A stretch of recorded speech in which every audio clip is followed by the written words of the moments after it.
This is the X-Zone Broadcast Network, broadcasting worldwide on broadcast affiliates and satellite program providers, including CNN Broadcast Network, Sirius Satellite Network, Star Media, Good News Radio Network, Angel Broadcast Network, Wiki Broadcast Network, and WPBN TV. For more information on the X-Zone Broadcast Network, visit us at www.xzbn.net.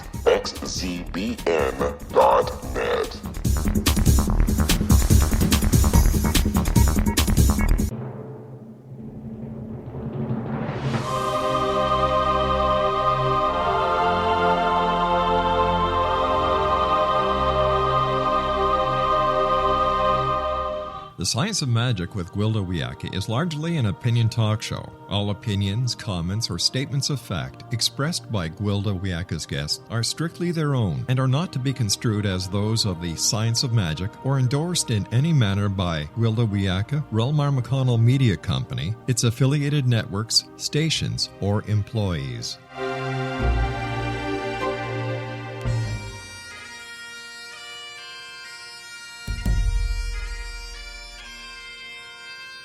Welcome to the Science of Magic with Gwilda Wiyaka, a program dedicated to uncovering the unified nature of reality and humanity's ever-evolving place as truly galactic beings. For more information on the Science of Magic with Gwilda Wiyaka, visit us online at www.thescienceofmagic.net.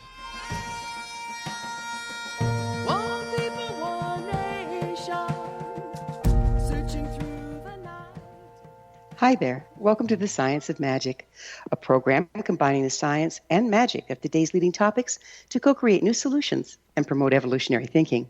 I'm Gwilda Wiyaka. This hour we'll be exploring awakening to spirit guides. With things changing so rapidly in our world, we could all use some guidance. In the not-so-distant past, we looked to those with more experience or education for direction. However, the era we're entering is unprecedented. We often find the old tried and true no longer works, leaving us floundering.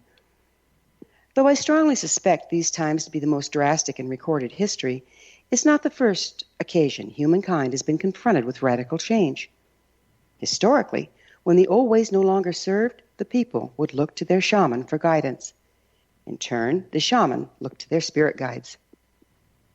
In New Age circles, there's much talk of spirits guides. From animal totems and angels to dead ancestors and even extraterrestrials, there are supposedly omnipotent spirits willing and able to help us find safe passage. On the other hand, there are supposedly haunting spirits, possessing spirits, demons, reptilians, and things that go bump in the night. What exactly are spirits? Do evil spirits really exist? Are there spirits who have our best interest at heart? How can we tell friend from foe? How do we find and connect with our spirit guides? With us this hour to explore this confusing yet important topic is Bernard Alvarez, a world-renowned spiritual consciousness teacher and intuitive. He's a certified Reiki Master, an ordained minister, a Doctor of Metaphysics, and the author of The Book of One, Returning to Source Wisdom. Bernard is a video and radio producer and was featured in the film Collective Evolution 3, The Shift. He offers personal, intuitive, spiritual mentoring and counseling, as well as courses and workshops on one's higher self, soul's journey, and path to divine awareness. With expertise in philosophy, healing, mysticism, and metaphysics, he helps people gain the clarity they are seeking. His website, bernardalvarez.com. Bernard, thank you so much for joining us on the Science of Magic. Well, thank you for having me today, Gwilda. It's so nice to be here. It's wonderful having you.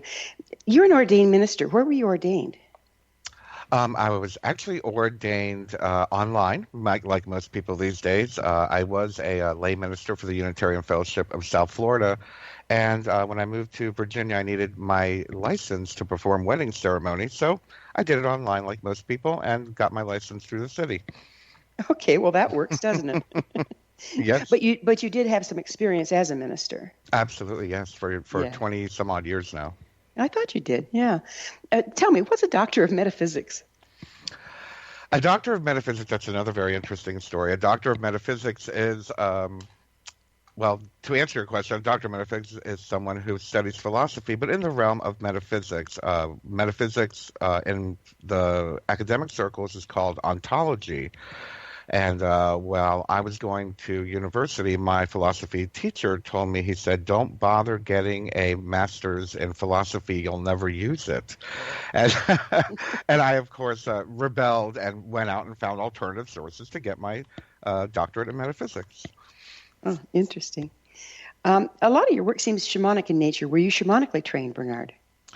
That's a great question. Yes, actually, I was. I was very lucky when I started on this path in my early 20s to find out that the gentleman who was the landlord of the home I was living in at the time was an Algonquin shaman. He had discovered my altar room, and to my fear and embarrassment, I thought he was going to kick me out, and it turned out he brought me over to his home and introduced me to his library and explained to me that he was a shaman himself and took me under his wing. Where's how'd you say that? What kind? Algonquin. Where's that from? I believe that's in the New York area. Oh, okay. Okay, so it's Native American. Yes. Yeah, I hadn't heard of that tribe. You'd Yeah. think I would. Well, we're going to have to take a little pause here. It's time for that commercial break. So Bernard and I will return shortly. Don't you go away. You're listening to The Science of Magic. Our current episodes are aired daily on the X-Zone Broadcast Network, xzbn.net. In service to our listeners, prior innovative episodes can always be accessed free of charge on our website, thescienceofmagic.net. The Science of Magic is produced by Relmar McConnell Media Company, Hamilton, Ontario, Canada.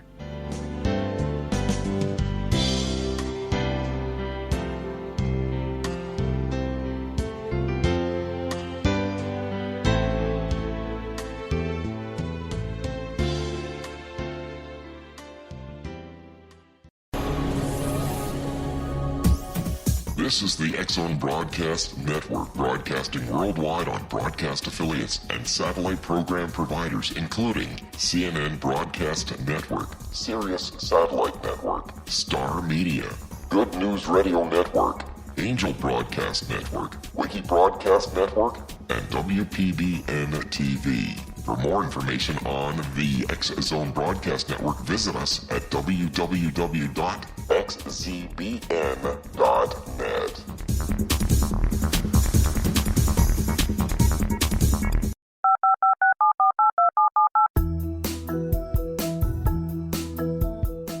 Did you know that when you're on the road with limited data or Wi-Fi, you can still listen to the X-Zone Radio Show with Rob McConnell, The Science of Magic with Gwilda Wiyaka, X-1, Dimension X, Space Patrol, and every minute of the X-Zone Broadcast Network by calling 213-401-0080, courtesy of Audio Now. No smartphone, app, or internet needed. It saves your data plan, and it's free if you have unlimited minutes. Call 213-401-0080 to listen on any phone, anytime, anywhere. Remember 213-401-0080 for the best of the paranormal, parapsychology, and sci-fi radio programming anywhere, 24/7, 365.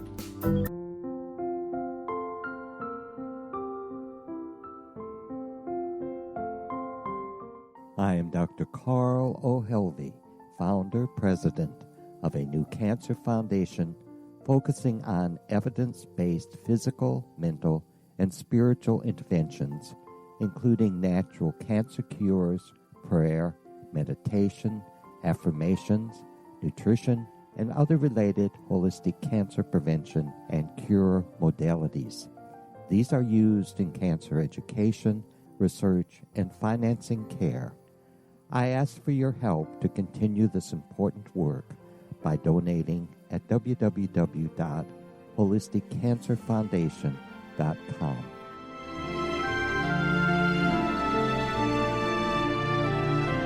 Hello, I'm Pete Marsh. With my daughter Justina, we will be presenting the new radio show, Too Good to Be True. If something seems too good to be true, it usually is. But with the help of Justina's amazing gifts, we're going to gain insight into questions that don't yet have complete answers. Have you wondered who built Stonehenge and for what reason? Why are crop circles found in the same region as Stonehenge and elsewhere? Are crop circles a hoax, or are they created with technologies that we have little knowledge of? Who built the pyramids in Egypt and also in other countries? How and why were they built? Was the Titanic switched with the Britannic as part of a gigantic insurance fraud, or for more insidious reasons?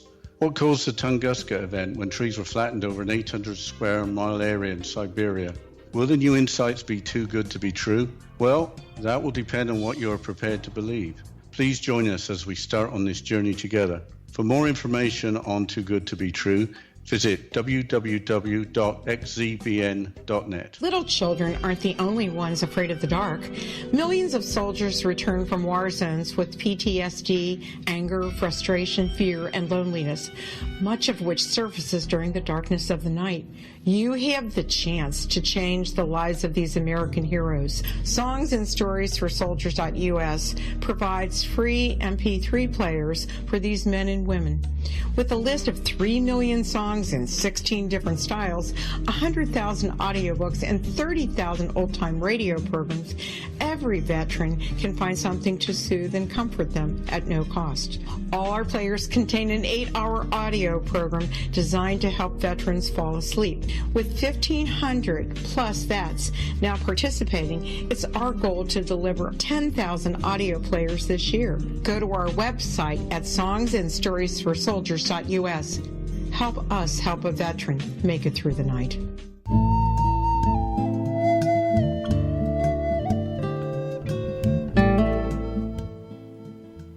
Welcome back. This is the Science of Magic, dedicated to unification and evolution of consciousness.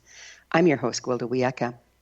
Our guest this hour is author of The Book of One, Returning to Source Wisdom, Bernard Alvarez.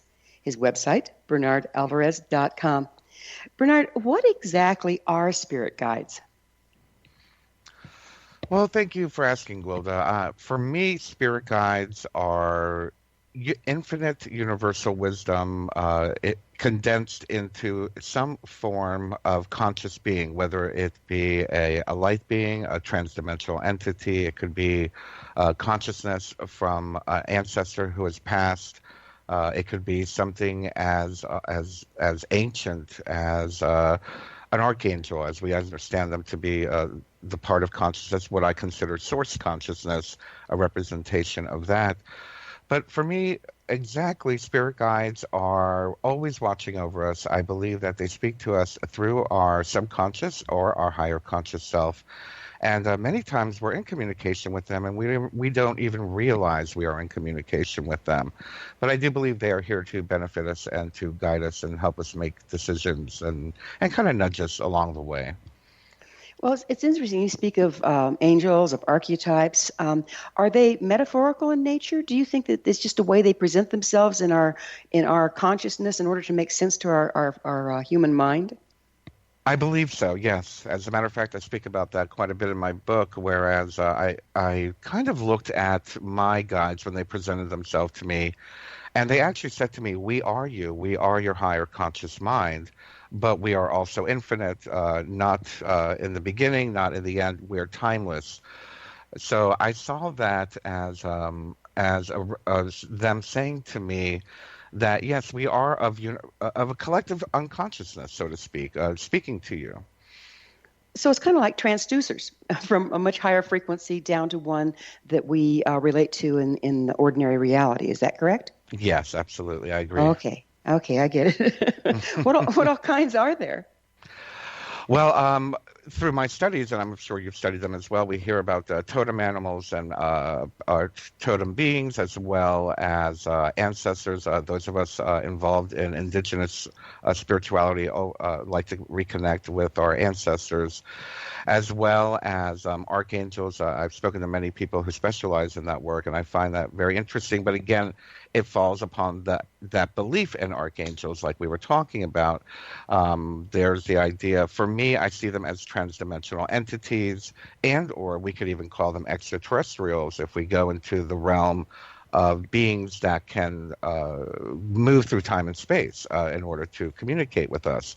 So I do believe there are many different types, as well as if we want to look toward the nature spirits, the elementals who may live on a different plane of consciousness. The totem animals, I've personally noticed a huge commonality between the behavior of totem animals, helping spirit totem animals, and the animals in ordinary reality. Have you experienced that, and what do you think that's about? That's very interesting. I just had a very interesting afternoon with a local shaman here. Azrae Windwalker is a very well-known shaman here in the area. And she was telling me about bears, and she said, "You are bear." And I said, "I've never been told much about that, but it's very interesting that I've always had an affinity with bears, and I've actually moved into a region where I could be around them more." So I kind of put two and two together, but I do feel that as we are reconnecting with nature now more, many of us, we are feeling that draw away from the artificial paradigm of the big city or media-induced illusions as we're connecting back now with nature, that many people are being more drawn into the realm of totem animals and having that connection with nature and having that connection with animals. We're beginning to be able to interpret what they signify to us, not only on an individual level, but on a collective level. There's a school of thought that says that each nation, if you will, of animals is responsible for holding a particular frequency on the planet. Where do you stand with that? I couldn't agree more. Again, going back to that idea that it is all one collective consciousness, and again, that's a very big concept in my book, that there is one consciousness. We are just a piece of that consciousness. And just like you said, particular animals, animal kingdoms, and animal worlds do hold a particular frequency within that faceted collective frequency that is the unified field, unified consciousness. What about the ones that are extinct, or the ones that we thought were like dragons and unicorns and that sort of thing, or dinosaurs? I love that question. Thank you for asking that. I do firmly hold the belief that this is one particular reality. This is one particular plane of consciousness. And just because we can't see something, or just because on this particular timeline something may not be visible or accessible to us, I firmly believe that there are other planes of consciousness, whether you want to call them parallel dimensions or parallel worlds, or even just higher frequency worlds that we cannot access, that they do still exist there. Do you believe, one of the ways I look at things is throughout the ages, the frequencies that the planet is exposed to alter. They go up, they go down, and it's pretty systematic. That's what the astrological ages indicate, and also the Mayan calendar. Do you think that there are times that promote the existence of different animal kingdoms here, and then others that they're actually here, but we don't see them, they're not physical until we're at a frequency where they can coexist? Yes, yes, totally. It seems to me, and we see this throughout the ages, we hear of times where, for example, if we look back at the biblical stories, I mean, some of those stories are completely supernatural sounding, for lack of a better term, or paranormal, would be considered paranormal by today's standards. But I do believe that as the collective consciousness of the planet, whether it is just humanity's collective consciousness or the collective consciousness of all life, including animals, birds, insects, and whatnot, I believe that a certain window begins to open to allow that information to come through. A very good example, we have it currently right now. We with the what do they call that? I forgot the terminology for ethnobiology or whatnot. The Bigfoots of the world, the Yetis of the world, and the belief is that cryptozoology, I believe. Cryptozoology. Thank you.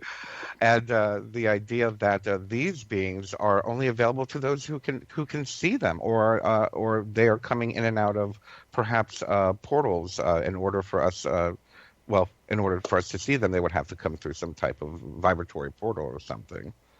That kind of gives us hope in a way, doesn't it? Because right now all we hear about is everything going extinct, but something new coming in is not really thought that much of.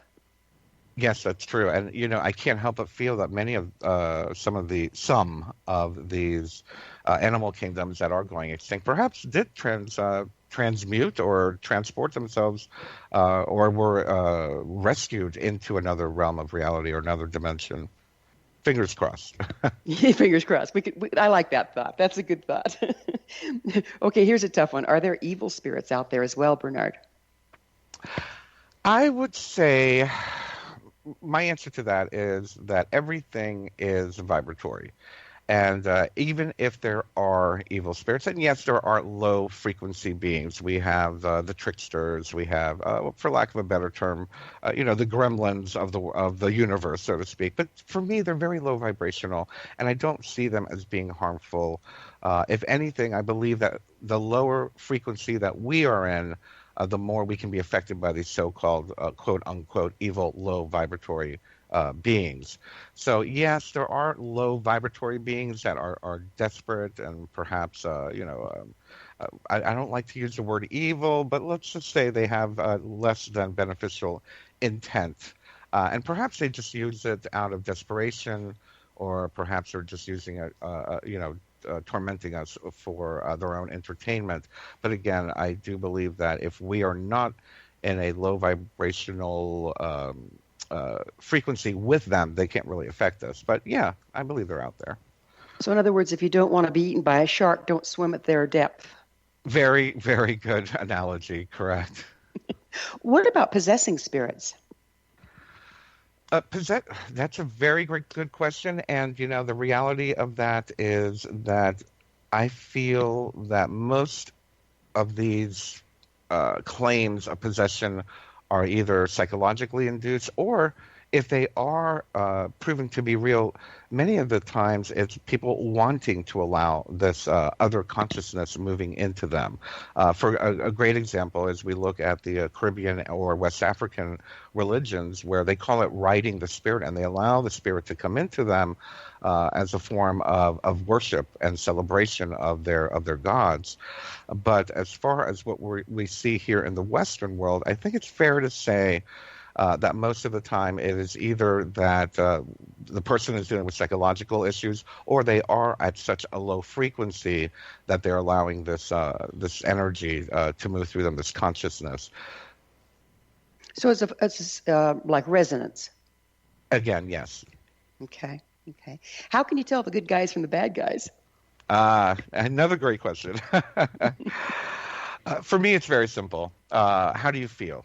How do you feel? Does their presence make you feel inspired? Does their presence make you feel expansive? I like to use my body, and I teach using our central nervous system, using our body as the guide with of telling the difference and understanding our relationship with a spirit or some type of guide.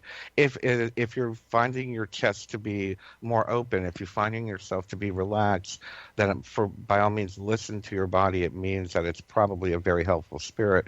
If it is constricting you in any way, if there's any fear involved, and I don't mean reactionary fear like surprise that something has come through, or surprise, but once you move past that surprise and shock of communicating with something otherworldly, for lack of a better term, if that feeling is expansive, it's usually good.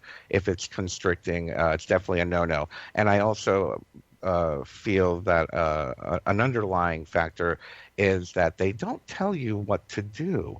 If somebody is trying to tell you what to do or force you to do something you don't want to do, just like in this world, in the other world, it's probably not a beneficial spirit. So like the devil made me do it. Exactly. We have to take responsibility for our actions, and if anything, the spirit guide should be teaching you to take responsibility for your actions. Well, we have less than a minute left here in this segment, but I'm going to introduce something.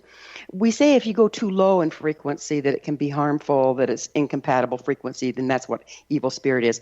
What happens if you go too high, like the acid base?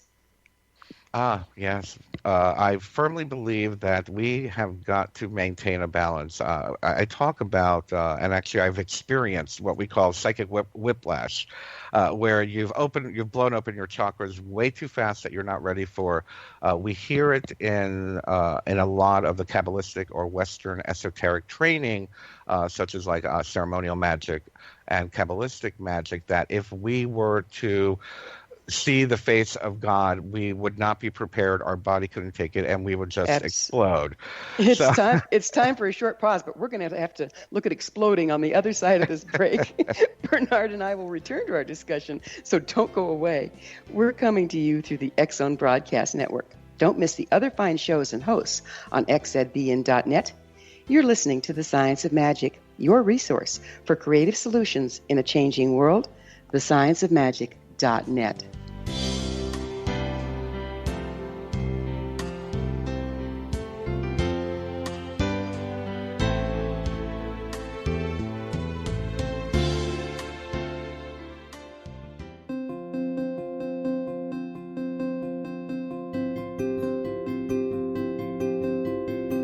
Dreams are our personal gateways into infinite wisdom. Don't miss shamanic counselor and indigenously trained dream decoder Sandra Corcoran's inspiring book, Shamanic Awakening Between the Dark and the Daylight. This remarkable work chronicles Sandra's 35 years of experience with diverse wisdom keepers and her initiations throughout the Americas and across the British Isles, Turkey, Greece, and Egypt. Sandy's knowledge of symbology, psychology, and myth influence her dream blog and workshops.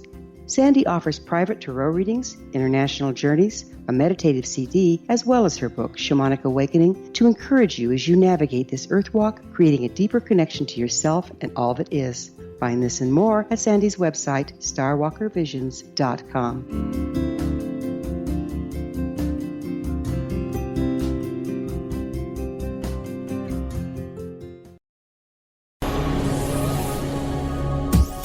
This is the X-Zone Broadcast Network, broadcasting worldwide on broadcast affiliates and satellite program providers, including CNN Broadcast Network, Sirius Satellite Network, Star Media, Good News Radio Network, Angel Broadcast Network, Wiki Broadcast Network, and WPBN TV. For more information on the X-Zone Broadcast Network, visit us at www.xzbn.net.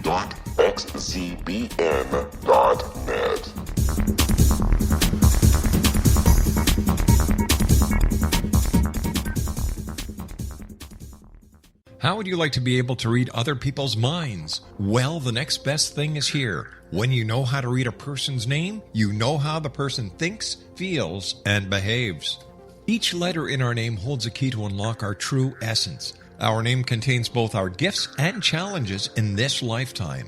Mnemology science discovers personality secrets hidden in the placement of the letters of our names, including the first and last impression people remember about us. Sharon shows us how to interpret the arrangement of letters as outlined in her book, Know the Name, Know the Person. Sharon Lynn Wyeth created mnemology science after 18 years of research and testing her theories, and has supported thousands of people around the world in understanding themselves and others better. You'll enjoy Sharon's unique teachings as she shares her system to learn the gifts behind your given birth name. Even if you don't like your birth name, there are jewels in this book. If you're thinking of changing your name, ready to name your child, or wanting to get along better with others, this is the book for you. If you'd like to improve your relationships and change your life for the better, get the book today, Know the Name, Know the Person, or visit www.knowthename.com. That's www.knowthename.com.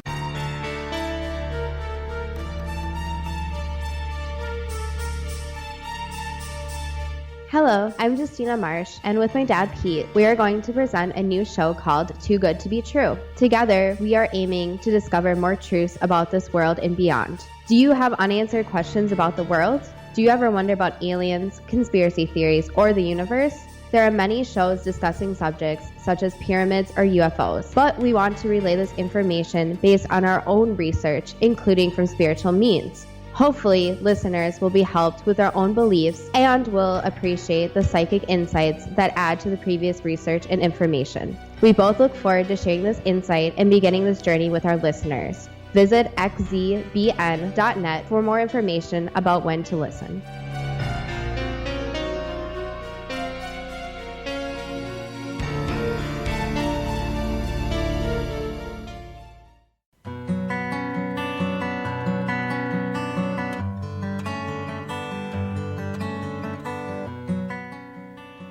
Welcome back. This is the Science of Magic, a place where magic and science come together to promote enlightenment. I'm your host, Gwilda Wiyaka. Our guest this hour is spiritual consciousness teacher and intuitive Bernard Alvarez. His website, bernardalvarez.com. Bernard, we were talking about blowing up.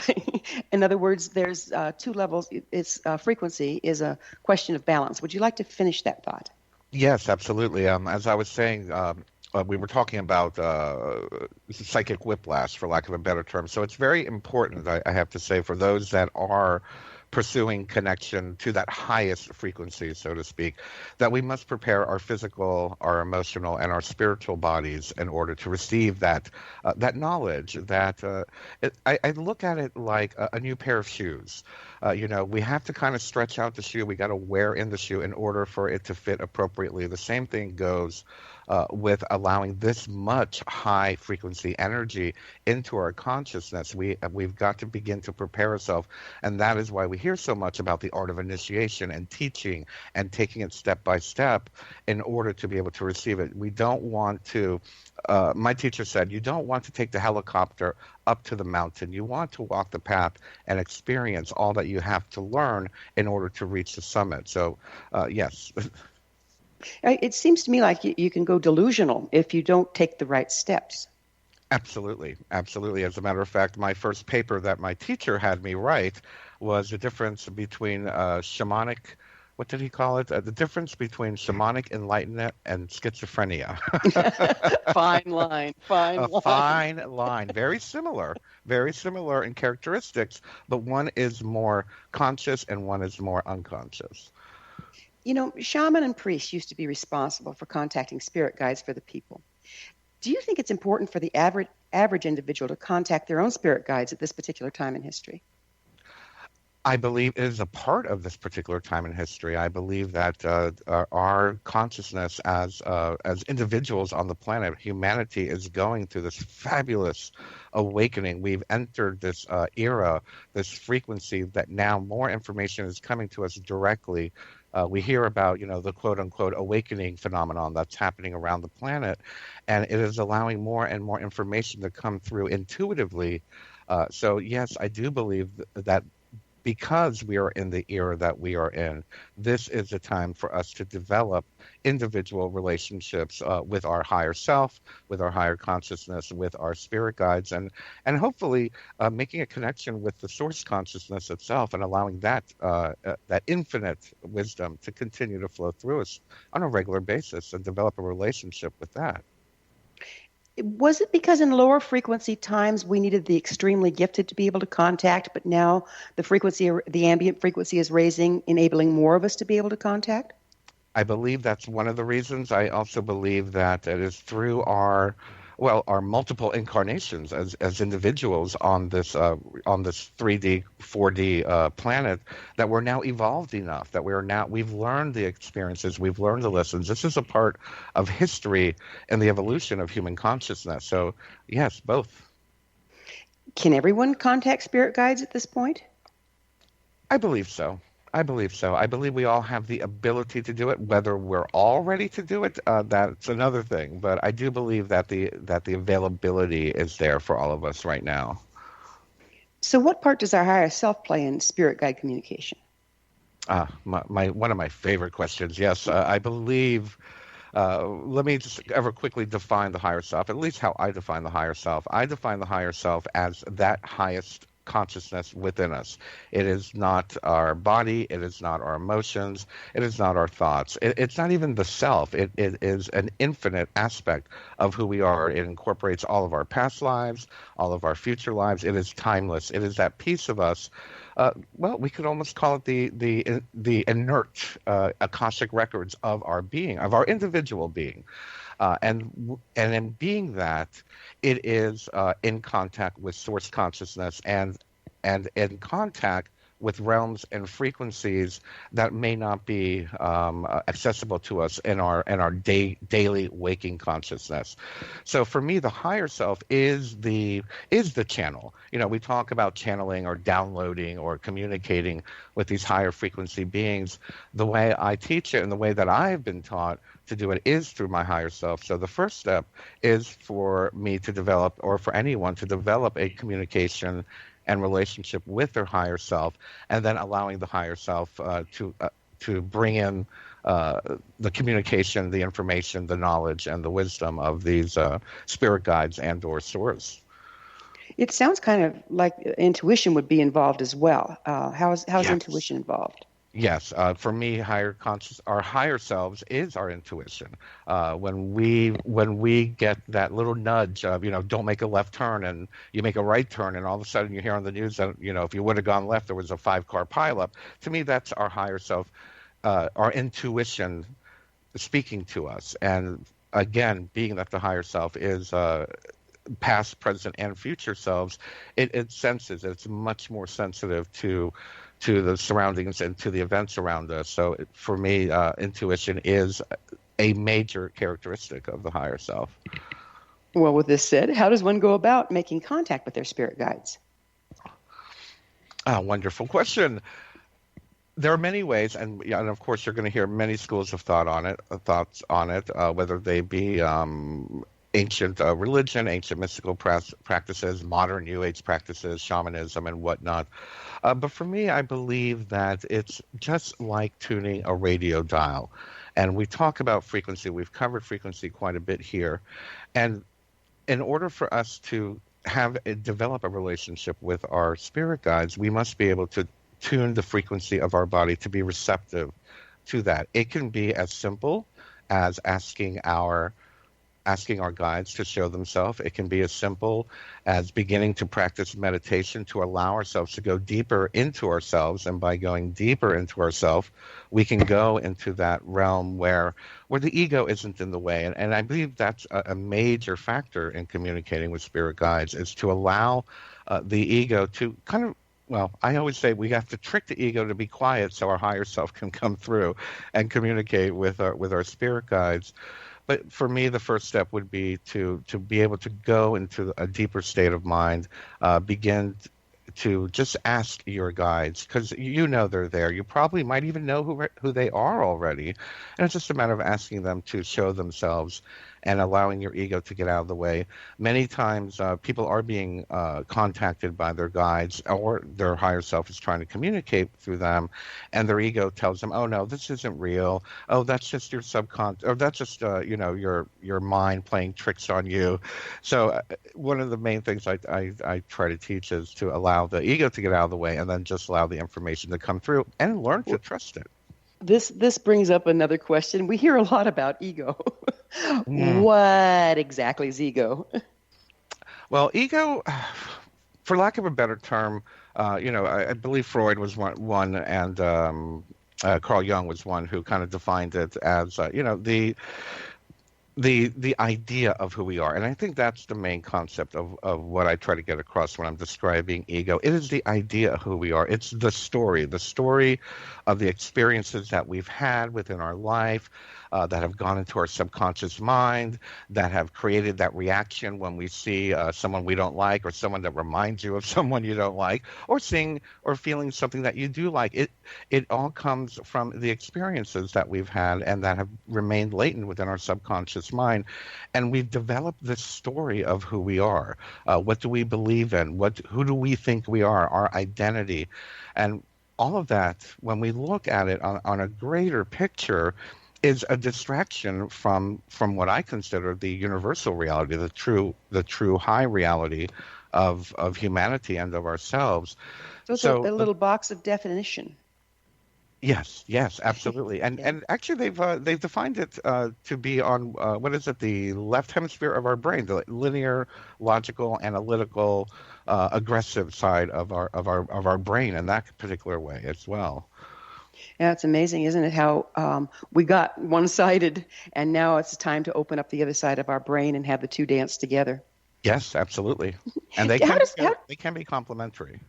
How how do spirit guides show up? I mean, is this an activity in the imagination? I believe it's an activity in the inner world. It's very few people. I've been lucky enough to actually see them appear before me, but I feel that's a very rare experience for people. I believe most of the communication, with my experience, especially even with my own guides, happens more on the inner worlds.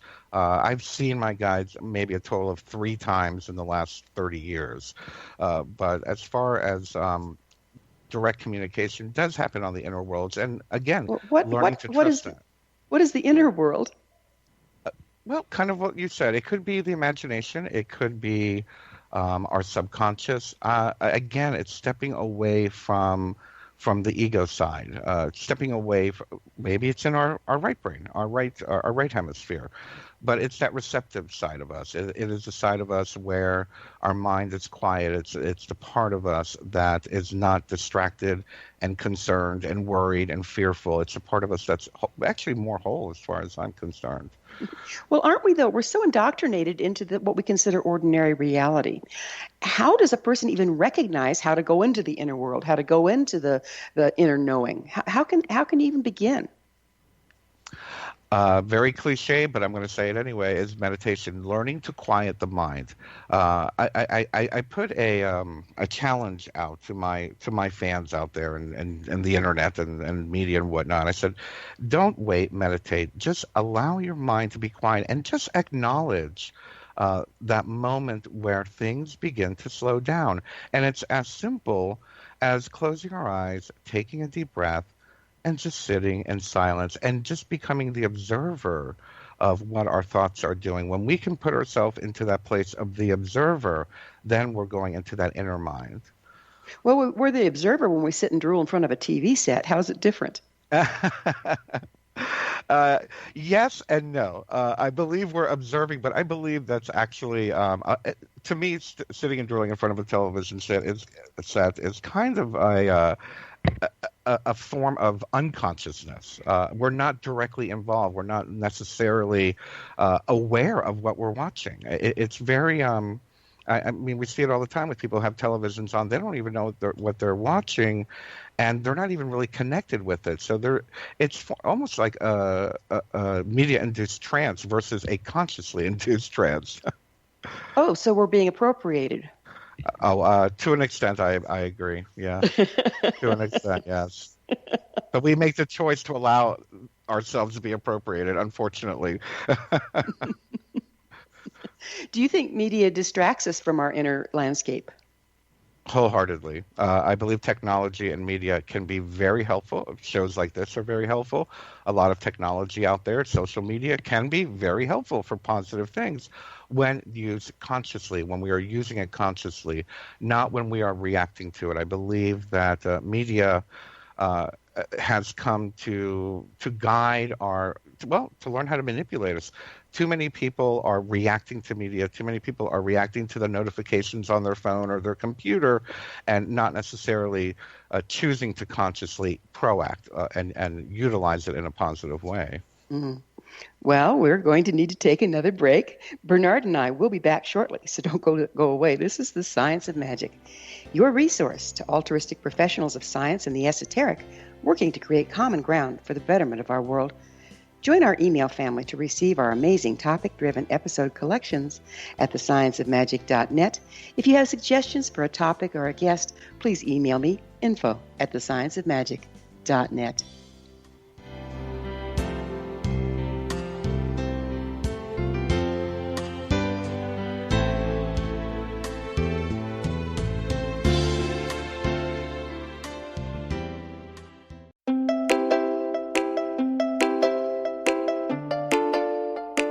Are you curious? Do you want to learn more about how the world works and have fun at the same time?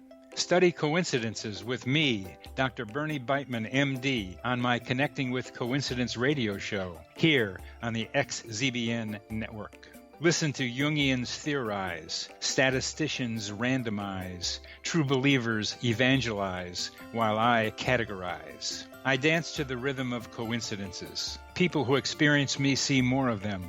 Maybe something on the show matches a thought in your mind. Let us know. Expand your mind to the weirdness happening around you. Synchronicity spoken here, there, and everywhere. For more information, put Connecting with Coincidence in your search engine and find my website, my social media sites, and my blog.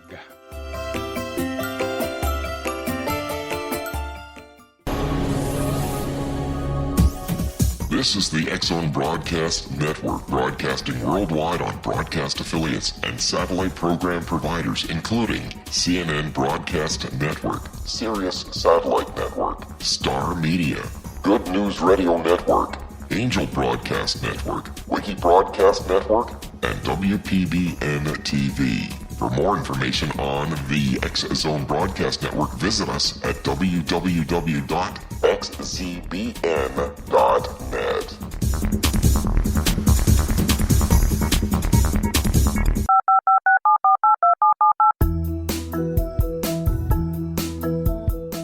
Did you know that when you're on the road with limited data or Wi-Fi, you can still listen to the X-Zone Radio Show with Rob McConnell, The Science of Magic with Gwilda Wiyaka, X-1, Dimension X, Space Patrol, and every minute of the X-Zone Broadcast Network by calling 213-401-0080, courtesy of Audio Now.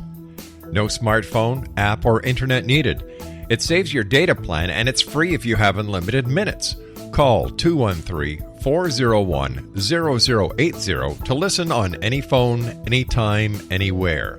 Remember 213-401-0080 for the best of the paranormal, parapsychology, and sci-fi radio programming anywhere, 24/7, 365.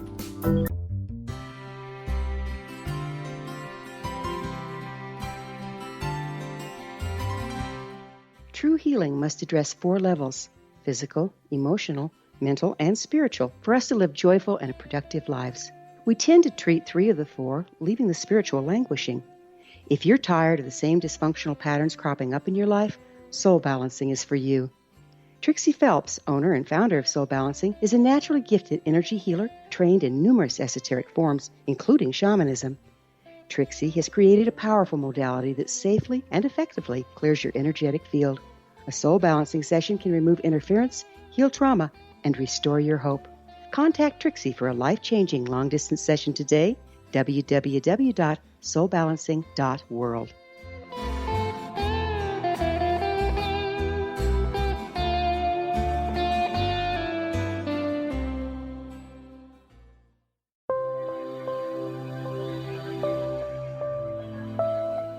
There's a legend shared by many indigenous cultures of a time when the nations were cast to the 4 corners of the world. Each nation was given a body of sacred knowledge that held a different portion of the truth to preserve. True reality could not be known until all the nations reunited, combining the information. If a single one was missing, the world could not be reborn and darkness would prevail. The Science of Magic Radio is dedicated to reuniting the sacred knowledge. With the understanding, none of us has all the answers, but together we can open new perceptions and possibilities. Through our combined vision, the world can be reborn into a place where darkness no longer prevails. Join me, Gwilda Wiyaka, and the Science of Magic daily on the X-Zone Broadcast Network, xzbn.net, or visit us at thescienceofmagic.net.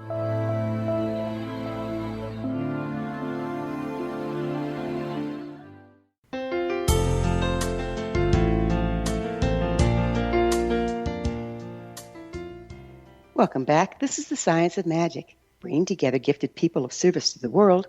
I'm your host, Gwilda Wiyaka. What's up in your world? Email me at info at thescienceofmagic.net.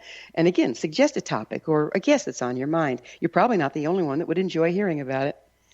Our guest this hour is the author of the Book of One, Returning to Source Wisdom, Bernard Alvarez. His website, bernardalvarez.com.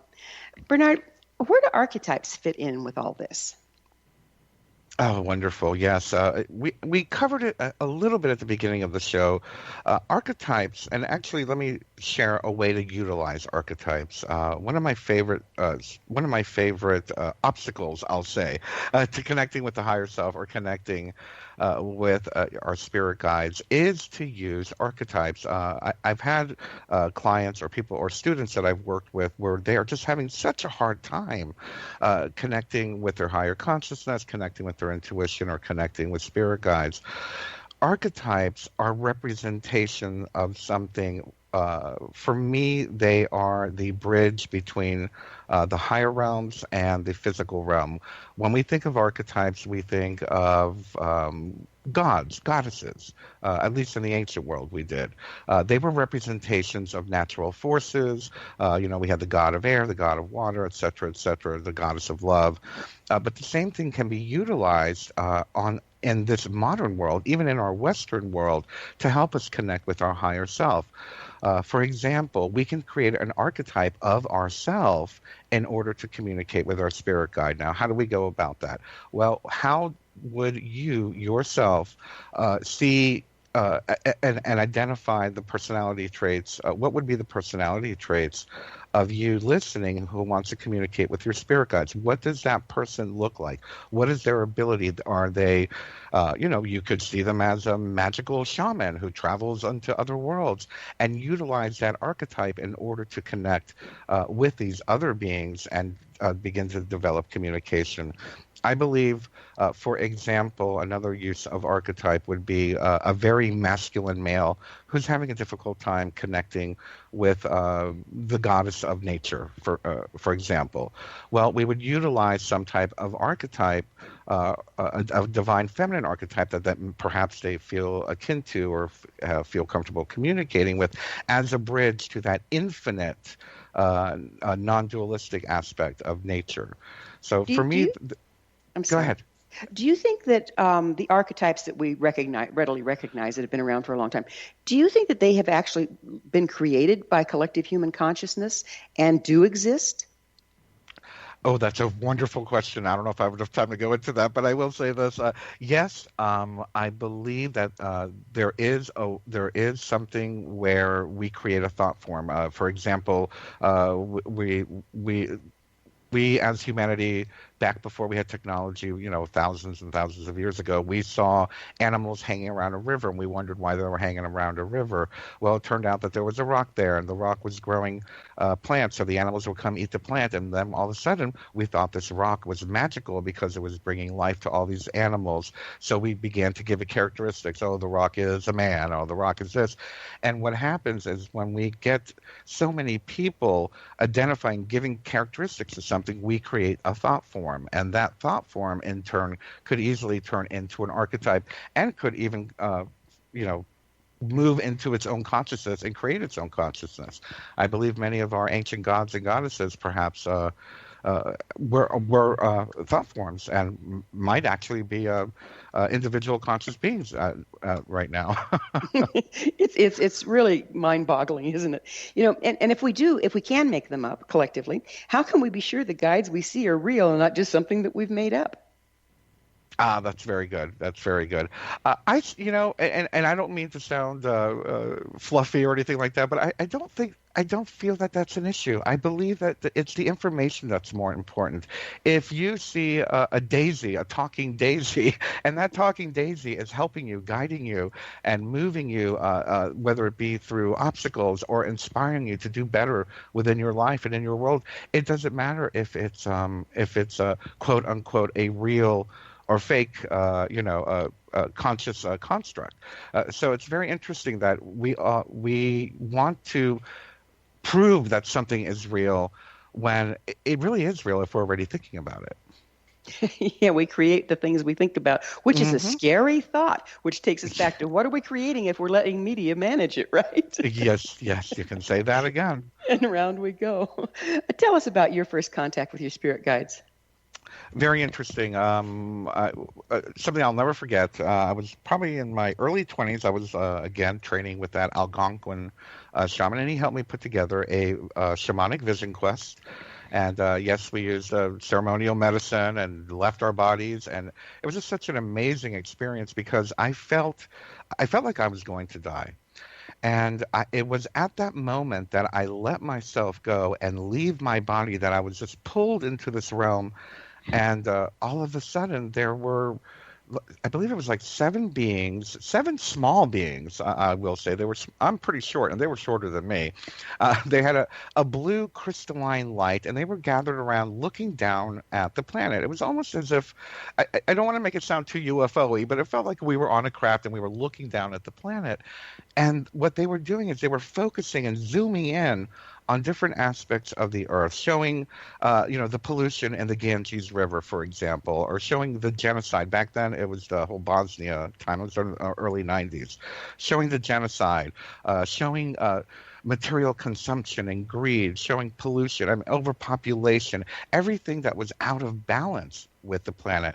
And it's very interesting because I looked at that as a problem back then, and it was through years that I realized they weren't trying to show me what was wrong. They were just showing me what was out of balance, and it was a matter for me and for others to bring that balance back into play. But beyond that, I went into another higher realm, and it was a golden light. And for lack of a better term, it was nothing. But in that nothing was everything. And it was there that, again, I saw the planet and I saw pieces of this golden light, almost like a lava lamp pulls, a little bubble pulls off of the big bubble. And the little pieces of golden light were coming down to the earth and then coming back up to the big bubble. And I saw them as, souls leaving the one main soul. And again, that's a passage in my book. But I didn't want to leave, and it was almost as if I was being pushed against the wall of this golden ball energy of light, and was told, "You need to go back and show them the way to come back." Yeah. Sorry, you've got work to do, dude, right? Yes. And then I got plopped back into my body, and I was unhappy ever since. No, I'm kidding. You speak of the awakening of humanity. What do you mean by that? What I mean by that is that there is almost a wave, a frequency that we were talking about earlier, and we can say it's metaphysical, we can say it's scientific, we can say it's quantum, or we can just say it's imaginary. But no matter what we're seeing is a wave of consciousness happening around the planet, spontaneous awakenings of whether it be geopolitical awareness, people seeing how, maybe governments aren't thinking in the best interest of all the people, or how mega corporations might not be thinking about making your life better, but making their pockets fuller. And the same thing with spirituality. We're seeing many people having these spontaneous paranormal experiences, people communicating with their spirit guides, people communicating with ancestors, people's intuition just coming to the forefront, and their whole paradigm is being ripped from them, and a whole new world is being shown to them. And it's a little scary for a lot of us. I know I was scared in the beginning of my awakening, but the good news is that it's happening to so many people. And what I find very interesting is that we all seem to be seeking each other out. Is this happening to you? Is this happening to you? And we see it everywhere on social media. Oh my goodness, this is happening to me too, and whatnot. So you can call it the incarnation of the rainbow tribe coming back to the earth. You can call it the incarnation of the crystals, the indigos, whatever it is. I just like to use the umbrella term of the global awakening of humanity. And it is a phenomenon. It is a phenomenon that is happening to us. What do you think is causing it? Do you think it has something to do with where we are in the galaxy? Does it have to do with all the rapid information that's being passed around on the internet? What's causing it? I kind of agree. All of the above. I mean, the reality of it is that, we just had the whole quote unquote, the end of the great year.